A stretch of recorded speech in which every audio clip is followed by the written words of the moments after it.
Okay, let's try this again. Hi everyone, my name is Morgan Mullen. I'm the Arts and Entertainment Editor here at The Coast. Basically, I am coming to talk to you today for my first live in a little while about the Best of Halifax issue. So excuse me for our earlier, tech issues. I feel like that's accidentally becoming my internet brand on these lives. But basically, my name is Morgan. For those of you who are just joining, I'm Arts and Entertainment Editor here at The Coast. We're having a big, exciting day at Coast HQ today because today is the day that our Best of Halifax issue goes out into the world after about a month of working on it, which is exciting. So basically, we're here to kind of talk about how this big exciting issue gets made. We're going to be talking to some of the fine folks who, make this exciting project what it is.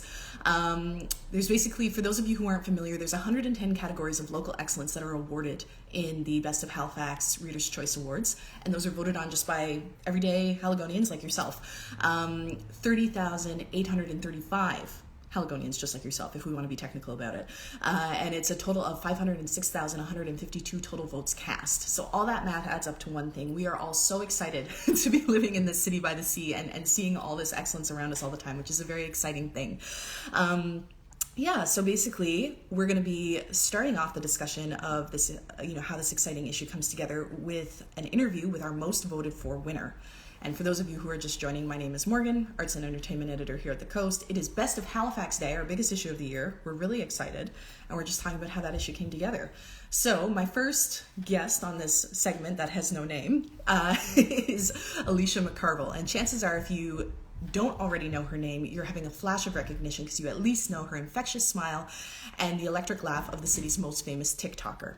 So we know that the internet loves Mccarvell because she has 3.3 million followers on TikTok and 400,000 Instagram followers. But this year's Best of Halifax Reader's Choice Awards is showing that her hometown loves her just as much because Mccarvell took home gold in the accounts of Best Instagram and also Best Comedian. I think if we had a TikTok category, she would take home gold in that as well. It doesn't exist yet. Maybe it will next year. But basically, to celebrate this issue, which is on newsstands starting today, like probably landing in the box right now, we're going to talk to Mccarvell about how it feels to win and about what she's been up to this past year.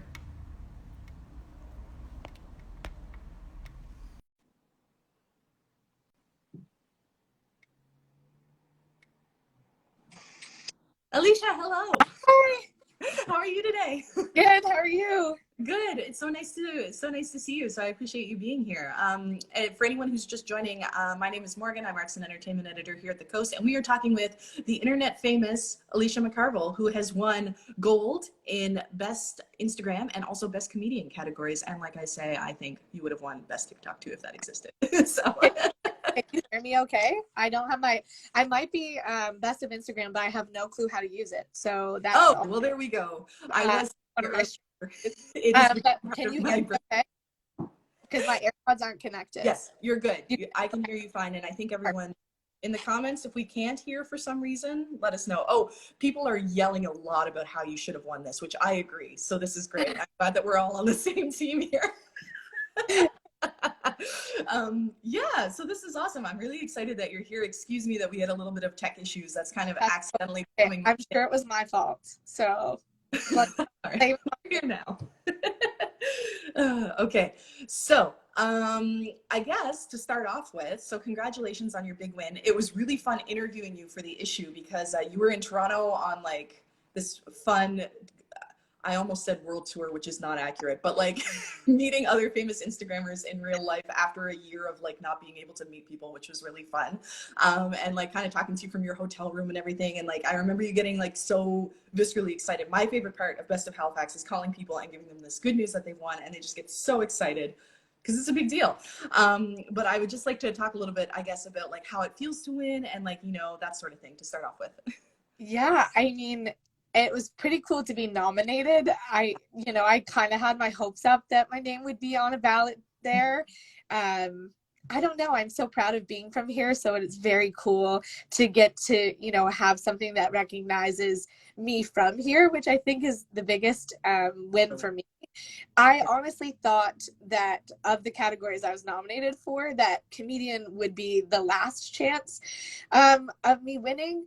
But I also think that it's the coolest because I I think that my goal when I set out for my platform, when I did, was just to be a space where people could come and laugh and, you know, take a break from what we were all going through throughout the pandemic specifically, but just in life in general. So it's been really cool. I am the oldest of three siblings, and I am the least funny of both of them. So to be nominated for, you know, a comedian award in a non-traditional comedian setting has been very, very cool. And I'm feeling very honored and excited. And I'm already linked with the improv group to go and challenge myself comedically that way too. So it's been amazing, just obviously so quickly, just making connections too that I never had before. That's so wonderful. Well, congrats again. I love that you mentioned about this being a bit of an atypical foray into comedy, because I feel like there has been this thing. The Washington Post has talked about it. The New York Times has talked about it, how during the pandemic, there have been all these women, these funny, awesome women who have just been like, I'm going to be funny on the internet, and just decided to do it. And to me, you're a really great local manifestation of that. So I would love to hear a little bit about why, you know, Instagram and TikTok were a great way for you to kind of dip your toes into this water, and basically just, you know, what makes it great? I mean, I always thought I was funny, and I think for me, it's just been, this is a new chapter in my life. Obviously, my platform revolves mostly around self-love, but I just started taking up space, so this is new, and online is a safe way to do it. I know we talked about that in my interview, is just being able to do it from the comfort of your home is safe, and it makes it easy. And then having a platform specifically like TikTok almost guarantees that at least one person is going to think you are funny. You are funny. And it just turned out that a lot of people liked what I was coming up with and liked seeing into my relationship. And I think that comedy does have a lot of different avenues. And I think my relationship is funny. I think how me and my husband interact with each other. So as much as, you know, this award is for me, it also comes from, you know, my relationship with him is based solely off of humor, and we love sharing that with people. But I'm just starting to get confident being able to share my thoughts. And there's so many avenues of comedy that I don't think I could do. I don't know if I could stand up on a stage and make people laugh. I don't know if I could do improv. All things I can't wait to find out about, but I think it's really cool that comedy's being acknowledged in a different form, and especially for women. I think that it is a very male-dominated avenue, and I think being on the internet is less intimidating than, you know, standing up on a stage, or, you know, being in front of people in general. I have my first speaking event tomorrow, and I'm terrified. So it's one of those things that, it's definitely a different avenue of comedy, but it is also one that has been super important through the pandemic and has grown exponentially because of it. Definitely. That was such a great answer. Thank you so much. So some people in the comments are saying that you need to collaborate with Hello City. So Yeah, in case you have seen that. So one of the improv actors had posted today saying that their goal over the next year was to gain 250,000 followers so they could beat me out next year. So I told them that they should invite me in so that they can teach me a thing or two. So we've already started that. The dates are already coming through my messages. So yeah. Okay. Everyone, let's wish her to break a leg on that. I think that's so exciting. Yeah. One thing I do find really interesting too with this whole online evolution of comedy, you know, we talked about maybe not necessarily having the confidence to go on a stage. I'm not going to say I know how you feel, because I hate it when people say that, but I can empathize, because like if we were doing this talk like on a stage somewhere, I would just be dead. I would just be laying on the ground. I couldn't do it. But here we are talking on the internet and people are looking at us. But one thing with comedy in particular, people always talk a lot about, you know, reading the crowd and crowd work and, you know, working out bits that way. But obviously through a screen, you can't really, you know, see people's faces to know if it's landing. So how do you navigate that? Well, the beautiful thing about my comedy is I can delete it if it's not funny. So I don't ever get to see people's faces. I don't ever have to hope that people laugh in front of me. I don't actually have to deal with that reaction. But for me, it's just, I think that there's so much comedy in everyday things. And I think in just like simple, less about like coming up with jokes but like my inner dialogue is hilarious. I deal with trauma with humor. Always have. So I think for me, just sharing my inner dialogue there's so much power in that. I always thought I was alone in what I was going through with my body and in my life. But I think that the things that I say are just privy to me, but a lot of people are thinking the same things. And I think being the person to kind of say them out loud translates into humor sometimes. And yeah, I just say what's on my mind, and I showcase it in a way that, these people feeling hopefully good. I don't like anybody else being the butt of my jokes. I just want to talk and laugh about the things that might feel taboo, but really aren't. I love it. Thank you so much. All right, so we've had a few new joiners. So I'm just going to say again, my name is Morgan Mullen, Arts and Entertainment Editor here at The Coast. We're talking about the Best of Halifax issue, which is our biggest issue of the year, and we're very excited about it. And we have Alicia Mccarvell here with us today, internet famous, Best of Halifax gold-winning comedian, Best of Halifax gold-winning Instagrammer as well. And so we also talked about, I just said about how you won gold for best Instagram. You have comedy on there, as we have discussed, but you also do these great kind of like slice of life videos. You do a lot of self-love stuff. I think you mentioned already, you take a very candid look into your marriage, which I think is one of those things that people love that, but we don't get to see a lot of it, especially in like a very unvarnished way. So I'm just kind of curious of what inspires this mix of content, and why is the focus on self-love so important? I think from a business standpoint, when my platform started to really gain traction, I am a very, I guess, goal-oriented person, and I wanted my platform to be specific. And right out the gate, my husband and I picked out pillars that we thought were going to be the best for my space. We chose authenticity because I think a lot of people are looking for that. I don't want to be anybody else. I don't want to meet you and have you disappointed in the person that I am. I think that there's power in numbers, and I think a lot of people are going through the same thing. So just being able to translate that authentically.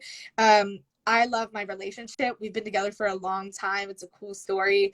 Our marriage is based off of friendship, and I think sharing the humor that our relationship is built on has boded well for the comedy standpoint. And I chose self-love because that's been the biggest journey that I have been on. And I mean, if you're looking at my Instagram specifically, that's the majority of the focus of it. And then comedy, because self-love is hard, and learning that and being on that journey is difficult. And I think anything that you go through as a human being has to be counteracted with love and light and laughter, and being able to kind of have those tough conversations about self-love and relationships and etc., but then also being able to make a video that makes people laugh makes it a little bit easier to ingest, and then output into your own life. So that's kind of how we came up with it. And then every video since then, we've tried to keep on par with those pillars. I love it. I love such a strong mission statement. Like that completely makes sense to me, because as someone who views your content, I'm always like, oh, this is also cohesive. But like, of course it is, because it's coming from this place of being really well thought out to start with. So I love that. All right. So you quit your old job this year to start making content full time. I'd love to know some of the best parts of this transition and some of the hardest parts. Well, I had lost my job 3 years ago, the job that I was working. Oh, okay. Excuse me. Like, to take you back past that, I had a job that I had worked for almost 8 years. Right. It was devastating. It was the scariest point in my entire life, but it was also the best thing that ever happened to me. And I took some time to myself at that point and started creating again. And I have always felt like I'm a creative person, but at working the job that I had been working for 8 years, I kind of suppressed any of my creativity. So I took 10 months to create. I got an iPad. I started drawing. I started increasing my drafts on TikTok, where I was watching people, but I wasn't really posting things. And then I started posting, and I was in this middle of transition period where I needed a job because I needed to get back into the workforce. But I was also loving creating. So I got a job, and it was just a basic accounts receivable job, a job where I could go to in the morning and leave at night and nobody talked to me after I left. And it was very different from what I had ever experienced before. But then everything kind of blew up, which was equally as scary. And I was stuck with my foot in the door with both. I was stuck with one foot in this online platform and one foot in the job I was doing, and it wasn't really fair to either of those things. And honestly, I thought, what the hell? I'm 30. I have plenty of life ahead of me. And if I don't take the chance to see what this could be now, then, I'll be kicking myself in the butt later. And in my mind, I was like, I can jump back into the workforce if I need to, if I really need to do it, I can. And I felt like I had kind of proved myself over the last 10 months of being able to kind of like supplement my income and find other ways. So it was terrifying. And I jokingly came home one day after work and told my husband that I had quit my job, but I hadn't actually quit my job, just to see what his reaction was. And he was like, okay, let's do this. And I was like, I didn't quit it yet. But it was like, it's such a good moment for me to know that like we were both in the right, headspace to like, this was kind of the next step. So yeah, terrifying. Terrifying is the best way to describe it because there's no certainty. And I mean, even being on a platform like Instagram and TikTok, I'm creating on a rented space and it could be gone at any point. So very much having those concise pillars and like making my platform as cohesive as possible has been really important to me because I want it to be more than just an Instagram page and I want it to be more than just a TikTok page. So yeah, terrifying, but here we are. And it's going so far. It's going pretty good. So I'm going to ride this out as long as I possibly can. And hopefully on the other end of it, I've helped some people, change their views of themselves and I've made some people laugh. And I mean, what a cooler thing to be remembered for or known for. Exactly. That's such powerful, important stuff. All right. I have one more question before we let you go and get on with your day. Thank you again so much for being with us today here while we're doing this segment of going behind the issue. But I would love for you to tell us a little bit about one of your favorite videos or pieces of content that you've made and why it's your favorite. Oh, that's a big question. I think not to be nostalgic, but I think my favorite piece of content that I created was the original video that blew my platform up, and not for like the typical reasons of, ooh, that's what got me a platform, or ooh, that's how this happened. I think it was really the moment that I realized that I wasn't alone and wanting to see something normal in a sense that, it wasn't confined to beauty standards. It wasn't confined to what people, I don't know, want to be, and rather what people actually are. And that video very much played on me being a plus size woman and my husband being physically fit. And it had a comedic side to it because, I was the one running into that wall. However, it ended up being the piece of content that showed me that a lot of people were looking for that. And there were a lot more people out there like me than there weren't. And that's kind of what skyrocketed things. So, I definitely have to go with that piece because it's the most, it's when I started to not feel alone. And I think there's so much power in that. And I think that that's when a lot of other people started to not feel alone too. So yeah, it's been very, very cool, but I'd have to say that's one of my favorites. Or if we want to go a comedic side, the Halifax scooter video is probably what gained me some traction here, and no pun intended, here in Halifax. But yeah, I love meeting people. I love meeting people and them being like, oh, you're Halifax's scooter girl. I mean, not the nickname I intended to ever have, but I'm cool with it. I don't think I've seen the scooter one. Can I have like a couple line synopsis of that? Yeah. So one night my husband was out and he got himself an Apple Watch, and that darn thing, he's obsessed with it, and he needed to get his steps in, and I was like, absolutely not. But downtown Halifax and there were scooters, so I rented the scooters, and the video is a compilation of my inner thoughts while he's trying to burn his calories and I am on a scooter as a 30-year-old woman. And yeah, it's a pretty funny video, but yeah, it didn't anticipate it to go as far as it did. So Amazing. Okay, well, once I'm done here, I'm 100% go watch that and have a good little laugh. So yeah, Alicia, thank you again so much for joining us today. I really appreciate you making the time to be here, and congrats again on winning Best Comedian and Best Instagram Account. Thank you so much. Thank you so much for having me. And thank you to everybody for voting for me. I appreciate it very, very much. Yeah, definitely. All right, thanks so much. All right, so now we have the next segment coming up in our behind the scenes issue. I'm going to be speaking with my coworker, Lindsay Armstrong. Lindsay Armstrong is the Coast's Health and City reporter. She's been on the line or in the room for hundreds of COVID press briefings since the beginning of the pandemic 20 months ago. Can we believe it's been 20 months? In one way, it feels like it's been 20 years, and another way, it feels like it's been 20 days. I don't know if anyone else has the same sense of time thing I've been having. But anyway, through all these press conferences that Lindsay's been on, she's really gotten to know Best of Halifax Gold winner for Halifax person, Dr. Robert Strang.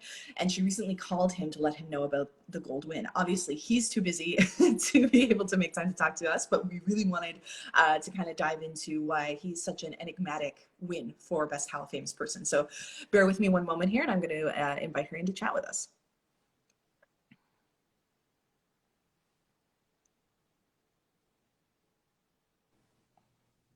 Hi, Lindsay. Hi, Morgan. How are you?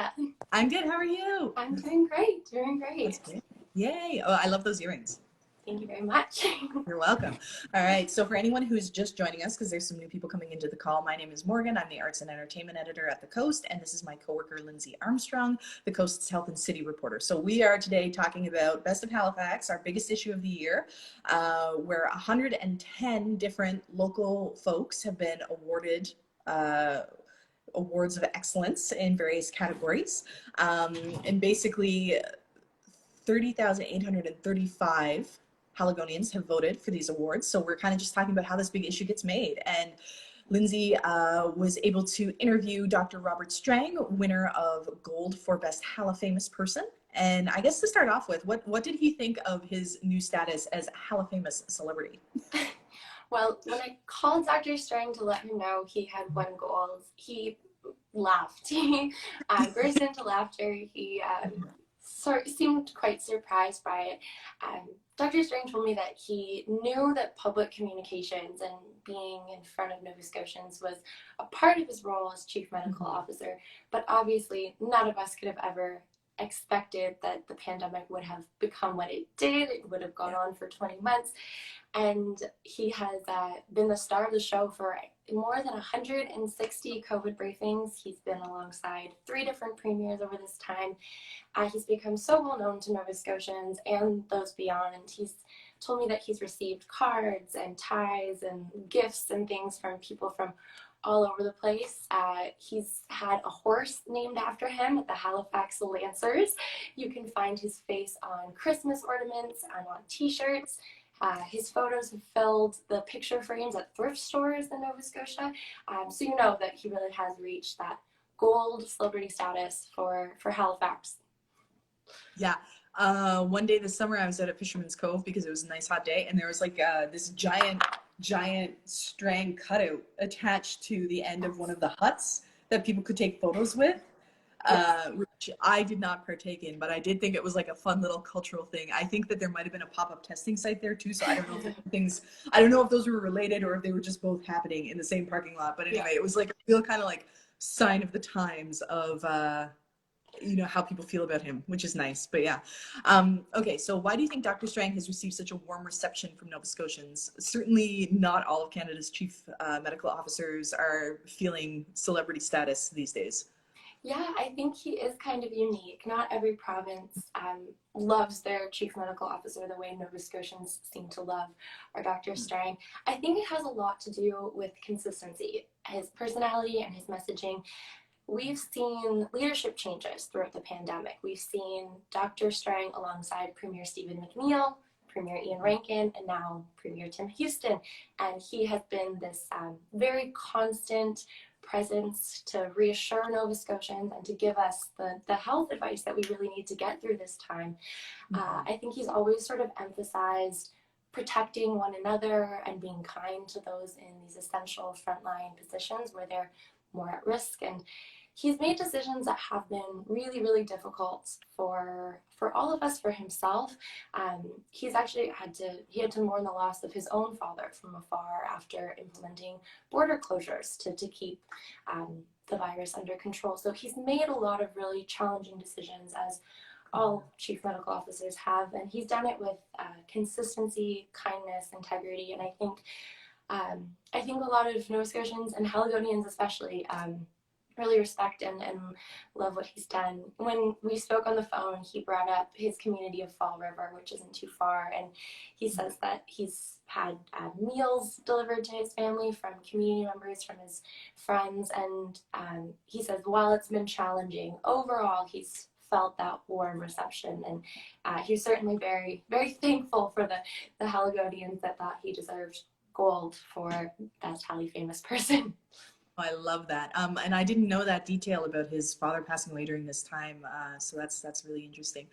I think on the other side of things too, not that this is his main draw, but like one little thing we can add to the end of the list is that he's got some really good little one-liners and little funny quips. Yes. I think people have kind of locked into, like that time he said the thing about sandals at Costco. But yeah, you would know the quote because you're the one who's at the pressers. But and the time he also then indulged in a foot photo for Twitter. That is also something that's pretty noteworthy, pretty special, not something every chief medical officer has put out into the world. So you're right. I think he's pretty special.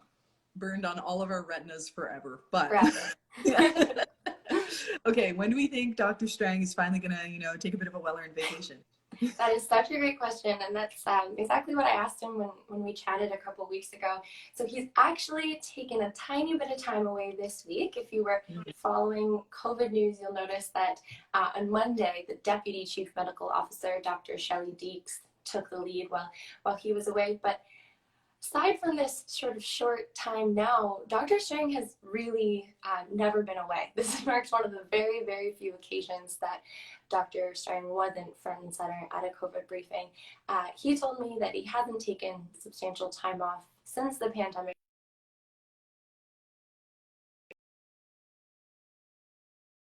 is ongoing, and it obviously has not ended yet.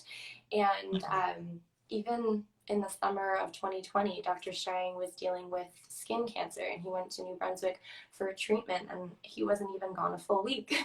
And so his dedication to this post and to always being there is so obvious. And so he told me that he doesn't plan to take a substantial vacation, actually, get away with the family and relax until we've reached the endemic stage of COVID-19, which could be a number of months, could be longer, who knows. But this is a man who very much deserves a vacation, and sort of says that will come second to being there and being the public face of the pandemic and of public health in Nova Scotia, and keeping everybody safe. Definitely. Oh man. Okay. Well, I hope it's about noon right now, and I hope for him on this day that he's just waking up right about now, because we can only hope.